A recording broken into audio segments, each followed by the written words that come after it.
Senang sekali hari ini kita bisa bertemu kembali, bisa bersama kembali. Baiklah, selamat pagi, salam damai dalam Kristus, Namo Buddhaya. Selamat pagi, senang sekali kita bersama kembali ya.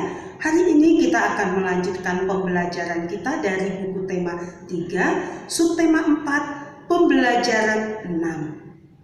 Nah, tujuan-tujuan pembelajaran pada hari ini ada beberapa ya, antara lain yang pertama, dengan melakukan kegiatan menyantuni anak yatim, kita mampu memahami kehidupan sosial. Yang kedua, dengan melakukan kegiatan menyantuni anak yatim, kita mampu menemukan kosakata tentang kehidupan sosial. Yang ketiga, dengan melakukan kegiatan menyantuni anak yatim, kita mampu menemukan makna kosakata tentang kehidupan sosial. Yang keempat, dengan mengamati gambar teks dan isi teks, kita dapat menaksir harga barang. Yang kelima, dengan mengamati gambar teks dan isi teks, kita dapat menaksir beberapa pecahan uang. Yang keenam, dengan mengamati teks dan penjelasan guru, kita mampu memahami prakarya dari bahan buatan. Yang ketujuh, dengan mengamati teks dan penjelasan guru, kita mampu membuat prakarya dari bahan buatan. Nah, itulah beberapa tujuan pembelajaran kita pada hari ini ya. Nah, sekarang kita coba amati gambar ini ya. Nah, Siti dan keluarganya mengunjungi rumah temannya Ani. Ia adalah seorang anak yatim. Nah, sambil mengamati gambar ini kita coba dengarkan teksnya ya. Nah, Siti, ayah, ibu, kakek, nenek dan adik berkunjung ke rumah Ani. Ani adalah teman Siti. Usia mereka sebaya. Ani adalah seorang anak yatim. Ia tinggal bersama ibunya. Ani anak yang pandai dan rajin. Siti sering membantu Ani. Mereka sangat akrab walau jarang bertemu. Nah, itulah teks tentang gambar ini. Baik, sekarang kita akan membaca teks bersama ya. Mari kita baca bersama-sama. Menyantuni anak yatim. Siti, ayah, ibu, kakek, nenek, dan adik berkunjung ke rumah Ani. Ani adalah teman Siti. Usia mereka sebaya. Ani adalah seorang anak yatim. Ia tinggal bersama ibunya. Ani anak yang pandai dan rajin. Siti sering membantu Ani. Mereka sangat akrab walau jarang bertemu. Ya, bagus ya, tadi kita sudah membacanya bersama-sama. Nah, kalau membaca, perhatikan intonasinya dan ucapan kalimatnya. Nah, dari bacaan tadi ada beberapa kata-kata ya yang harus kita ketahui apa artinya. Yaitu ada kata sebaya. Ya, Siti dan Ani usianya sebaya. Sebaya itu artinya sama ya. Jadi kalau Siti umurnya 7 tahun atau 8 tahun, nah Ani juga umurnya sama dengan Siti, 7 tahun atau 8 tahun. Atau misalnya Siti umurnya 7 tahun, berarti Ani usianya juga 7 tahun. Nah, itu yang dikatakan sebaya. Nah, kemudian juga ada anak yatim. Anak yatim itu artinya anak yang salah satu dari orang tuanya sudah meninggal, yaitu papanya. Jadi anak yatim itu adalah anak yang sudah tidak mempunyai ayah. Ya, kemudian ada berkunjung. Berkunjung artinya bertamu ya, atau mendatangi rumahnya, bertamu atau berkunjung. Nah, kemudian ada kata pandai. Pandai itu sama dengan pintar. Menyantuni. Nah, menyantuni itu sama dengan memberikan bantuan, ya, menyantuni.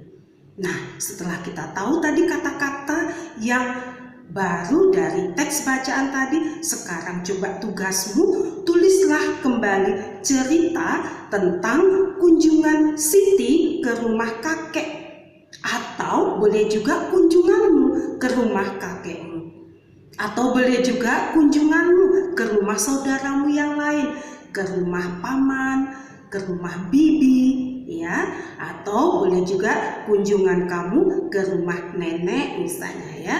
Nah, tuliskan ceritanya, ya. Nah, baik. Setelah mengunjungi Ani, Siti dan keluarga kembali ke rumah.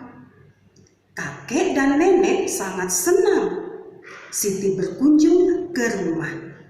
Siti dan Ali diberi sejumlah uang oleh nenek. Masing-masing mereka, yaitu Siti dan Ali, mendapatkan uang Rp5.000. Kita sudah tahu kalau Siti dan Ali diberi uang oleh nenek dengan jumlah Rp5.000. Nah, Siti dan Ali membelanjakan uang mereka. Nah, coba kalian tentukan kemungkinan pecahan uang kembalian yang mereka terima. Ya, nah, soal nomor 1 coba perhatikan. Siti mendapat uang dari nenek sebesar Rp5.000. Siti membeli pensil seharga Rp2.000. Nah, kalau kita melihat uang kembaliannya, tentu uang Siti Rp5.000 kita kurangkan dengan Rp2.000 karena dibelikan pensil seharga Rp2.000. Jadi Rp5.000 dikurangi Rp2.000 adalah Rp3.000. Nah, coba kalian tuliskan pecahan uang untuk Rp3.000. Nah, contohnya di sini uang pecahan Rp3.000 bisa 1 lembar uang 1.000 dan 2 keping uang 1.000-an. Jadi 1 lembar uang 1.000 yaitu Rp1.000, 1 kali 1.000. Dan 2 keping uang 1.000-an, 2 kali 1.000 adalah Rp2.000. Jadi 1.000 ditambah Rp2.000 sama dengan Rp3.000. Atau mungkin kalian punya jawaban yang lain, ya. Mungkin kalian akan memberikan pecahan uang kembalian yang lain, boleh. Asal jumlahnya juga sama, Rp3.000. Misalnya 1 lembar uang Rp2.000-an, ya, dan 1 lembar uang 1.000-an. Nah, itu jumlahnya juga Rp3.000. Atau bisa juga 1 lembar uang Rp2.000-an, ya, 1 lembar uang Rp2.000-an dan 2 keping uang Rp500-an. 2 keping uang Rp500-an. Itu juga sama, ya, sama-sama Rp3.000. Nah, sekarang coba kalian selesaikan soal nomor berikutnya. Yang nomor 2. Ali mendapat uang dari nenek sebesar Rp5.000.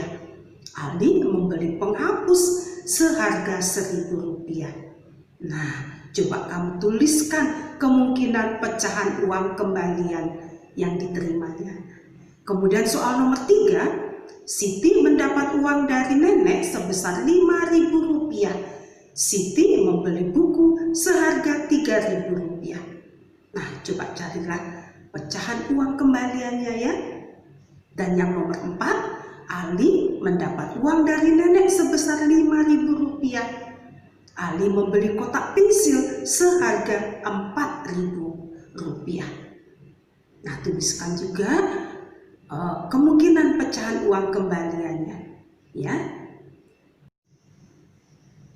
Hari ini kita akan membuat sebuah karya, ya, membuat prakarya dengan menggunakan barang bekas, yaitu botol plastik. Botol plastik ini termasuk ke dalam bahan buatan karena dibuat di pabrik, ya, jadi termasuk bahan buatan.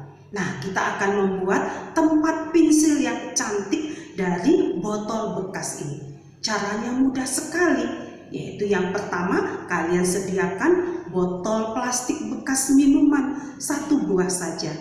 Nah, setelah itu boleh kalian tambahkan nanti untuk hiasannya, boleh dengan cat, ya, cat pilox atau cat air, atau boleh juga dengan kertas atau kain flanel, terserah. Ya, jadi botol tadi nanti kita gunting, terserah seberapa perlunya. Mungkin botol yang kecil tadi kalian gunting tengahnya juga boleh, atau kalian gunting sepertiganya sehingga nanti botolnya agak tinggi. Nah, setelah itu kita hias, ya, kita hias atau boleh kita cat. Nah, sudah selesai tempat pensil yang cantik. Mudah sekali kan? Asal kita bisa berkreasi, nanti kreasikanlah apa yang ingin kalian buat, ya. Baik, pelajaran hari ini kita diajak untuk memperhatikan teman kita yang memerlukan bantuan. Nah, tadi kita sudah dicontohkan oleh Siti dengan mengunjungi temannya, seorang anak yatim. Nah, kita juga bisa meniru perbuatan seperti itu. Lalu kita juga berikan bantuan untuk mereka yang membutuhkannya. Nah, setelah itu kita juga masih mempelajari uang, ya, kita belanja, lalu berapa kembaliannya, kemudian kita mencari, kita lihat dengan pecahan uang yang setara. Nah, jangan lupa kita juga diajar membuat tempat pensil yang cantik hanya dari barang bekas. Jadi kita tidak perlu membeli yang mahal-mahal, ya, kita hanya membuatnya dari barang bekas. Setelah kita buat, nah, hasilnya tidak kalah bagus, tidak kalah cantik dari yang dibeli atau yang dijual di toko, ya. Baiklah, Teacher rasa pembelajaran kita cukup sampai di sini. Semoga kalian tetap semangat, tetap sehat, ya. Nah, jagalah selalu kesehatan kalian dengan rajin mencuci tangan, ya. Jangan lupa mencuci tangannya pakai sabun. Setelah itu jangan lupa juga menggunakan masker, ya. Jadi kemanapun kita pergi jangan lupa memakai masker. Apalagi kalau kita berbicara dengan orang, ya, kalau berbicara dengan orang jangan lupa pakai maskernya. Baik, sampai jumpa. Bye.